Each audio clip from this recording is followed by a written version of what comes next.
Hello கார்த்தியா?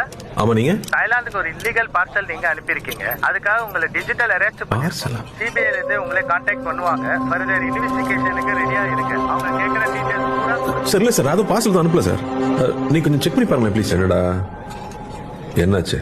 நான் ஏதோ கொரியர்ல drugs அனுப்பிச்சிருக்கேன், தாய்லாந்துல மாட்டிக்கிச்சு, டிஜிட்டல் அரெஸ்ட்னு சொல்றானுங்க. முதல்ல போனை கட் பண்ணு. இன்னும் கொஞ்சம் நேரத்தில் ஃபுல் செட்டப்போட வீடியோ கால்லேயே வருவான். சிபிஐ ஆஃபீஸர் பேசுறேன், இதை பத்தி வெளியில யார்கிட்டையும் சொல்லக்கூடாதுன்னு சொல்லுவான். உன் Aadhaar number, bank account number வரைக்கும் எல்லா டீட்டெயிலையும் புட்டு புட்டு வைப்பான். ஸ்கேம் கால் அது. ஸ்கேம். இந்த மாதிரி சிபிஐல இருந்து பேசுறோம், அமலாக்கத்துறையில இருந்து பேசுறோம்னு சொல்லுவாங்க. உங்களுக்கு பரிசு விழுந்திருக்குன்னு சொல்லுவாங்க. பேங்க்ல இருந்து பேசுறோம், உங்க ஓடிபி நம்பர் கொடுங்கன்னு சொல்லுவாங்க.